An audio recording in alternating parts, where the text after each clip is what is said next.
ನಮಸ್ಕಾರ ಸ್ನೇಹಿತರೆ, ನಾನು ನಿಮ್ಮ ವೃಕ್ಷ. ನೀವ್ ಹೇಗಿದ್ದೀರಿ?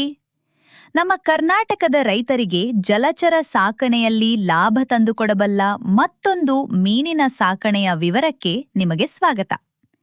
ಇವತ್ತು ನಾವು ಮಾತನಾಡುತ್ತಿರೋದು ಕೇವಲ 6ರಿಂದ 8 ತಿಂಗಳಲ್ಲಿ ಲಾಭ ನೋಡಬಹುದಾದ ಪಂಗಾಷಿಯಸ್ ಅಥವಾ ನಾವೆಲ್ಲ ಪ್ರೀತಿಯಿಂದ ಕರೆಯುವ ಬಾಸಾ ಮೀನಿನ ಬಗ್ಗೆ. ನೀರು ಕಡಿಮೆ ಇದ್ರೂ ಜಾಗ ಚಿಕ್ಕದಾಗಿದ್ರೂ ಈ ಮೀನನ್ನು ತುಂಬಾ ಸುಲಭವಾಗಿ ಸಾಕಿ ಆದಾಯ ಗಳಿಸಬಹುದು. ನಮ್ಮ ಕರ್ನಾಟಕದ ಹವಾಮಾನಕ್ಕೆ ಈ ಮೀನು ಎಷ್ಟು ಚೆನ್ನಾಗಿ ಹೊಂದಿಕೊಳ್ಳುತ್ತೆ ಅಂದ್ರೆ ನೀವು ಹಳ್ಳಿಯಲ್ಲಿರ್ಲಿ ಅಥವಾ ಸಿಟಿ ಪಕ್ಕದಲ್ಲಿರ್ಲಿ ಇದನ್ನ ಆರಾಮಾಗಿ ಶುರು ಮಾಡಬಹುದು. ಈ ವಿಡಿಯೋದಲ್ಲಿ ನಾವು ಪಂಗಾಷಿಯಸ್ ಮೀನು ಸಾಕಣೆಯ ಬಗ್ಗೆ ತಿಳಿದುಕೊಳ್ಳೋಣ. ನಿಮ್ಮ ಬಳಿ ಒಂದು ಸಣ್ಣ 30x40 ಅಡಿ ಜಾಗ ಇದ್ರೆ ಸಾಕು. ಅದನ್ನು ಒಂದು ಅದ್ಭುತ ಬಿಸ್ನೆಸ್ ಆಗಿ ಹೇಗೆ ಬದಲಾಯಿಸಬಹುದು ಅಂತ ಇವತ್ತು ನೋಡೋಣ. ಹಾಗೂ ಇದರ ಖರ್ಚು, ವೆಚ್ಚ, ಲಾಭ ಮತ್ತು ತಾಂತ್ರಿಕ ಸೂಕ್ಷ್ಮಗಳನ್ನು ತಿಳಿದುಕೊಳ್ಳೋಣ. ಮೊದಲನೇದಾಗಿ ಈ ಪಂಗಾಷಿಯಸ್ ಅಂದ್ರೆ ಏನು ಅಂತ ಸುಲಭವಾಗಿ ಅರ್ಥ ಮಾಡ್ಕೊಳ್ಳೋಣ. ಇದನ್ನು ಲೋಕಲ್ ಮಾರ್ಕೆಟ್ನಲ್ಲಿ ತುಂಬಾ ಜನ ಬಾಸಾ ಮೀನು ಅಥವಾ ಪಂಗಾಸ್ ಕ್ಯಾಟ್ ಫಿಶ್ ಅಂತ ಕರೀತಾರೆ. ಇದು ನೋಡ್ಲು ಶಾರ್ಕ್ ಮೀನಿನ ತರಹ ಬೆಳ್ಳಿ ಬಣ್ಣದಲ್ಲಿ ಹೊಳೆಯುತ್ತೆ. ಆದ್ರೆ ಇದು ತುಂಬಾ ಸಾಧು ಸ್ವಭಾವದ ಸಿಹಿ ನೀರಿನ ಮೀನು. ಇದರ ವಿಶೇಷತೆ ಏನಪ್ಪಾ ಅಂದ್ರೆ ಇದರ ಮೈಮೇಲೆ ಬೇರೆ ಮೀನುಗಳ ತರಹ ಹುರುಪೆಗಳು ಅಂದ್ರೆ ಸ್ಕೇಲ್ಸ್ ಇರೋದಿಲ್ಲ. ಚರ್ಮ ತುಂಬಾ ನಯವಾಗಿರುತ್ತದೆ. ಪ್ರಪಂಚದಾದ್ಯಂತ ಈ ಮೀನಿನ ಬಿಳಿ ಮಾಂಸಕ್ಕೆ ಅಂದ್ರೆ ಫಿಲೇಟ್ಸ್ಗೆ ತುಂಬಾ ಡಿಮ್ಯಾಂಡ್ ಇದೆ. ಯಾಕಂದ್ರೆ ಇದರಲ್ಲಿ ಮುಳ್ಳುಗಳು ತುಂಬಾ ಕಡಿಮೆ ಇರುತ್ತವೆ. ಭಾರತದಲ್ಲಿ ಅದರಲ್ಲೂ ನಮ್ಮ ಕರ್ನಾಟಕದ ಹೋಟೆಲ್ಗಳಲ್ಲಿ ಮತ್ತು ಫಿಶ್ ಸ್ಟಾಲ್ಗಳಲ್ಲಿ ಬಾಸಾ ಫಿಶ್ ಫ್ರೈನ ಜನ ಇಷ್ಟಪಟ್ಟು ತಿಂತಾರೆ. ಈ ಮೀನಿನ ಸ್ವಭಾವ ಮತ್ತು ಬೆಳವಣಿಗೆಯ ಶಕ್ತಿ ನಿಜಕ್ಕೂ ನಮಗೆ ಆಶ್ಚರ್ಯ ತರುತ್ತೆ. ಇದು ಫ್ಯಾಕಲ್ಟೇಟಿವ್ ಏರ್ ಬ್ರೀದಿಂಗ್ ಜಾತಿಗೆ ಸೇರಿದ್ದು, ಅಂದ್ರೆ ನೀರಿನಲ್ಲಿ ಆಮ್ಲಜನಕ ಕಡಿಮೆಯಾದರೂ ವಾತಾವರಣದಿಂದ ನೇರವಾಗಿ ಗಾಳಿ ತಗೋಬಲ್ಲದು. ಹಾಗಾಗಿ ನೀರಿನ ಕ್ವಾಲಿಟಿ ಸ್ವಲ್ಪ ಕಮ್ಮಿ ಇದ್ರೂ ಬೇರೆ ಮೀನುಗಳ ತರಹ ಇದು ತಕ್ಷಣ ಸತ್ತು ಹೋಗಲ್ಲ. ಇದರ ಬೆಳವಣಿಗೆಯ ವೇಗ ತುಂಬಾನೇ ಫಾಸ್ಟ್. ಕೇವಲ 6ರಿಂದ 8 ತಿಂಗಳಲ್ಲಿ ಇದು 1 kgಯಷ್ಟು ತೂಕ ಬಂದುಬಿಡತ್ತೆ. ಇವುಗಳು ಗುಂಪಾಗಿ ಜೀವಿಸಲು ಇಷ್ಟಪಡುತ್ತವೆ. ಹಾಗಾಗಿ ಒಂದೇ ಸಣ್ಣ ಜಾಗದಲ್ಲಿ ಸಾವಿರಾರು ಮೀನುಗಳನ್ನ ದಟ್ಟವಾಗಿ ಸಾಕಿ ಬೆಳೆಸಬಹುದು. ಆರಂಭದಲ್ಲಿ ಈ ಮೀನುಗಳು ಎಲ್ಲವನ್ನೂ ತಿನ್ನುವ ಸ್ವಭಾವ ಹೊಂದಿದ್ದರೂ ಬೆಳೀತಾ ಹೋದಂತೆ ಸಸ್ಯಾಹಾರಿ ಆಹಾರಗಳನ್ನು ಚೆನ್ನಾಗಿ ಇಷ್ಟಪಟ್ಟು ತಿನ್ನುತ್ತವೆ. ಈ ಮೀನನ್ನ ಒಂಟಿಯಾಗಿ ಸಾಕಬೇಕಾ ಅಥವಾ ಬೇರೆ ಮೀನುಗಳ ಜೊತೆ ಸಾಕಬೇಕಾ ಅನ್ನೋದು ದೊಡ್ಡ ಪ್ರಶ್ನೆ. ಪಂಗಾಷಿಯಸ್ ಸಾಕಣೆಗೆ ಮೋನೋಕಲ್ಚರ್ ಅಂದ್ರೆ ಕೇವಲ ಈ ಒಂದೇ ತಳಿಯನ್ನ ಸಾಕುವುದು 100ಕ್ಕೆ 100 ಬೆಸ್ಟ್ ಮತ್ತು ಲಾಭದಾಯಕ. ಒಂದು ವೇಳೆ ನೀವು ಪಾಲಿಕಲ್ಚರ್ ಮಾಡಬೇಕು ಅಂದುಕೊಂಡ್ರೆ ಇದನ್ನ ಕಟ್ಲ ಅಥವಾ ರೋಹು ಮೀನುಗಳ ಜೊತೆ ಕೆರೆಗಳಲ್ಲಿ ಸಾಕಬಹುದು. ಆದರೆ ನೆನಪಿರ್ಲಿ, ಯಾವುದೇ ಕಾರಣಕ್ಕೂ ಇದನ್ನ ಮುರ್ರೆಲ್ ಅಥವಾ ದೊಡ್ಡ ತಳಿಯ ತಲಾಪಿಯಾ ಮೀನುಗಳ ಜೊತೆ ಮಿಕ್ಸ್ ಮಾಡಬೇಡಿ. ಯಾಕಂದ್ರೆ ಮುರ್ರೆಲ್ ಮಾಂಸಾಹಾರಿ ಮತ್ತು ಆಕ್ರಮಣಕಾರಿ ಆಗಿರುವುದರಿಂದ ಇವುಗಳ ಮೇಲೆ ದಾಳಿ ಮಾಡಬಹುದು. ದಟ್ಟವಾಗಿ ಸಾಕೋ ಉದ್ಯಮದಲ್ಲಿ ಬೇರೆ ಜಾತಿಯ ಮೀನು ಸೇರಿಸಿದ್ರೆ ಆಹಾರಕ್ಕಾಗಿ ಪೈಪೋಟಿ ಶುರುವಾಗಿ ಪಂಗಾಷಿಯಸ್ ಬೆಳವಣಿಗೆ ಕುಂಠಿತವಾಗ್ತದೆ. ಸ್ನೇಹಿತರೆ, ನ್ಯಾಚುರಲ್ ಪಾಂಡ್, ಟಾರ್ಪಾಲಿನ್, RAS ಅಥವಾ ಬಯೋಫ್ಲಾಕ್ ಇವುಗಳಲ್ಲಿ ಸಾಕಣೆಗೆ ಯಾವ ತಂತ್ರಜ್ಞಾನ ಬೆಸ್ಟ್ ಅಂತ ನೋಡೋಣ.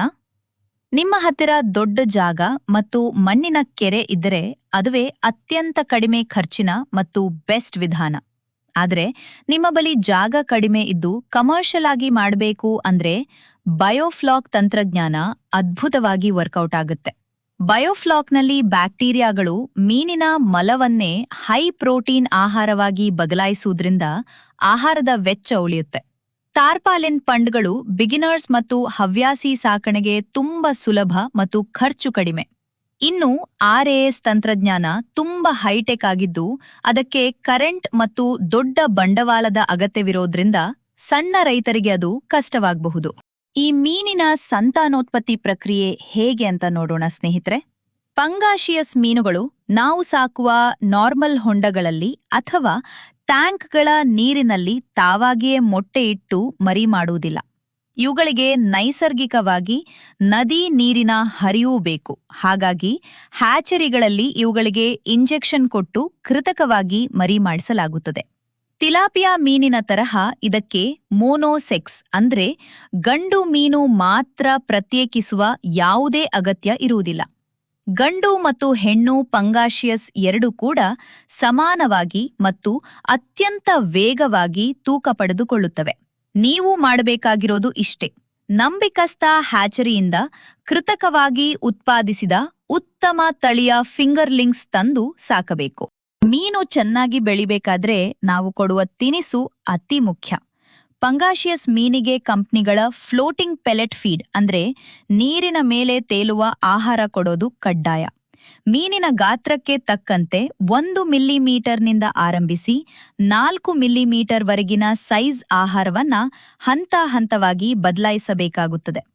ಆರಂಭದ ದಿನಗಳಲ್ಲಿ 28% 32% ಪ್ರೋಟೀನ್ ಇರುವ ಆಹಾರ ನೀಡಿದರೆ ಮೀನುಗಳು ವೇಗವಾಗಿ ಬೆಳೆಯುತ್ತವೆ.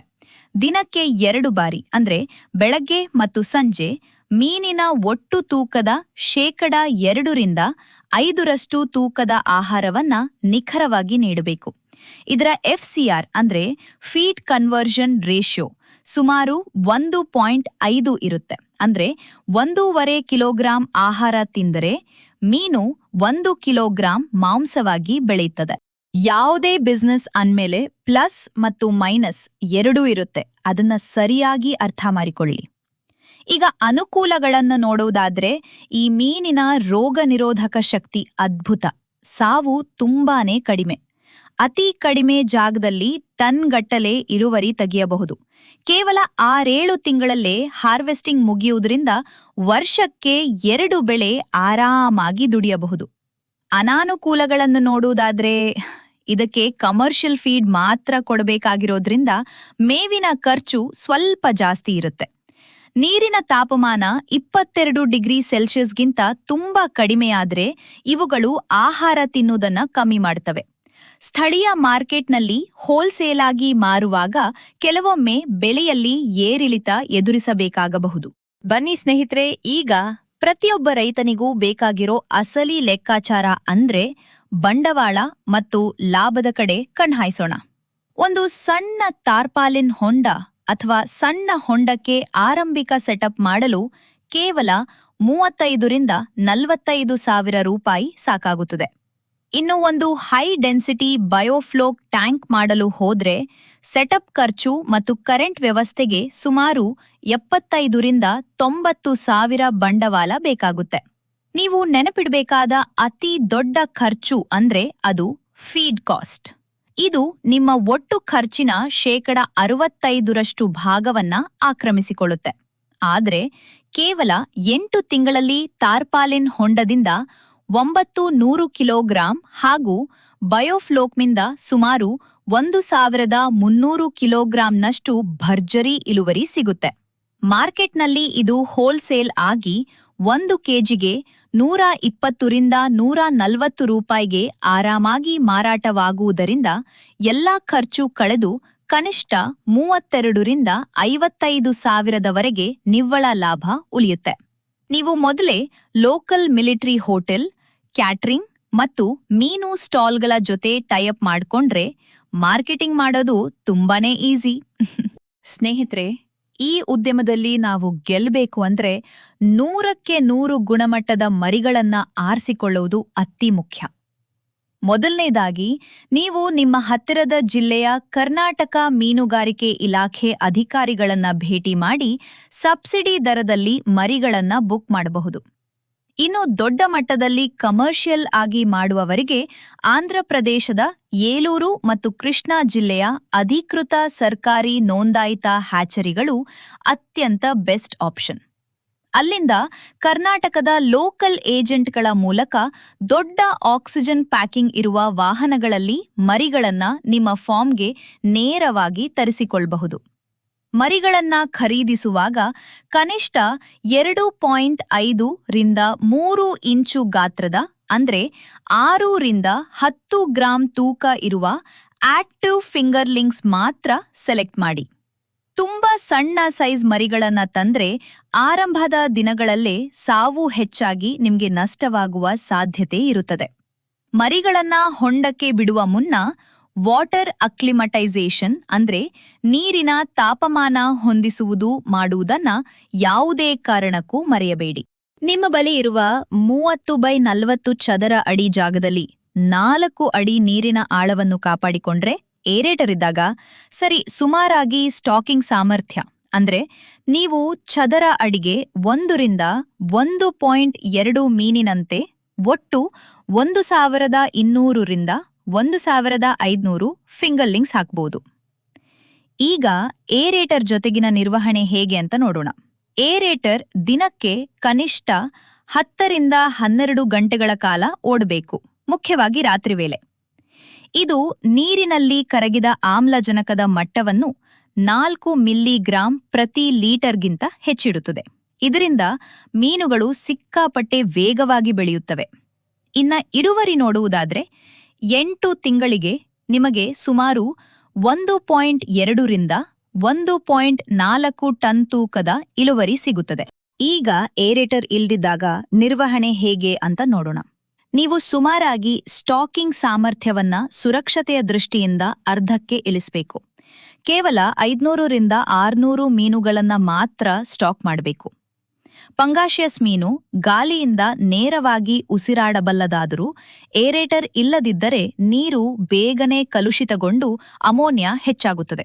ಆದ್ದರಿಂದ ಪ್ರತಿ ವಾರ 20% ಹಳೆ ನೀರನ್ನ ತೆಗೆದು ಹೊಸ ನೀರನ್ನ ತುಂಬಿಸಬೇಕಾಗುತ್ತದೆ.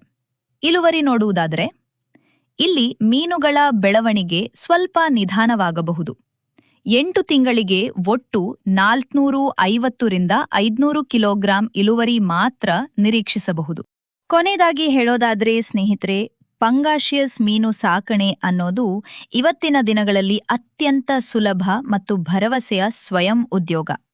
ನಿಮ್ಮ ಹತ್ತಿರ ಇರೋ ಸಣ್ಣ ಹಿತ್ತಲು ಅಥವಾ ಖಾಲಿ ಸೈಟ್ನಲ್ಲಿ ಒಂದು ಲಾಭದಾಯಕ ಫಾರ್ಮ್ ಆಗಿ ಬದಲಾಯಿಸುವ ಶಕ್ತಿ ಇದರಲ್ಲಿದೆ. ಬೇಕಾಗಿರೋದು ಕೇವಲ ಕಠಿಣ ಪರಿಶ್ರಮ, ನೀರಿನ ಸರಿಯಾದ ನಿರ್ವಹಣೆ ಮತ್ತು ಪ್ರತಿದಿನದ ಶಿಸ್ತಿನ ಉಸ್ತುವಾರಿ ಅಷ್ಟೇ. ಆರಂಭದಲ್ಲಿ ಸಣ್ಣದಾಗಿ ಒಂದು ಟ್ಯಾಂಕ್ನಿಂದ ಶುರು ಮಾಡಿ ಅನುಭವ ಪಡ್ಕೊಂಡು ಆಮೇಲೆ ದೊಡ್ಡದಾಗಿ ಸ್ಕೇಲ್ ಅಪ್ ಮಾಡಿ. ಶ್ರದ್ಧೆಯಿಂದ ಮಾಡಿದ್ರೆ ಮಣ್ಣಿನಲ್ಲೂ ಚಿನ್ನ ತೆಗೀಬಹುದು ಅನ್ನೋದಕ್ಕೆ ಈ ಆಧುನಿಕ ಜಲಚರ ಸಾಕಣೆಯೇ ಸಾಕ್ಷಿ. ನಮ್ಮ ಕರ್ನಾಟಕದ ರೈತರು ಇಂತಹ ಹೊಸ ತಂತ್ರಜ್ಞಾನದ ಉದ್ಯಮಗಳಿಗೆ ಕಾಲಿಡಬೇಕು ಅನ್ನೋದೇ ನಮ್ಮ ಆಶಯ. ಕೃಷಿಯ ಜೊತೆಗೆ ಈ ಉಪಕೃಷಿಯನ್ನ ಅಳವಡಿಸಿಕೊಂಡು ನೀವೆಲ್ಲರೂ ಆರ್ಥಿಕವಾಗಿ ಸ್ವಾವಲಂಬಿಗಳಾಗಿ. ವಿಡಿಯೋ ಇಷ್ಟ ಆಗಿದ್ರೆ ಲೈಕ್ ಮಾಡಿ, ಸಬ್ಸ್ಕ್ರೈಬ್ ಮಾಡೋದನ್ನ ಮರಿಬೇಡಿ. ನಾನು ನಿಮ್ಮ ವೃಕ್ಷ. ನಾನು ನಿಮ್ಮೆಲ್ಲರನ್ನೂ ಮತ್ತೆ ಭೇಟಿಯಾಗುತ್ತೇನೆ.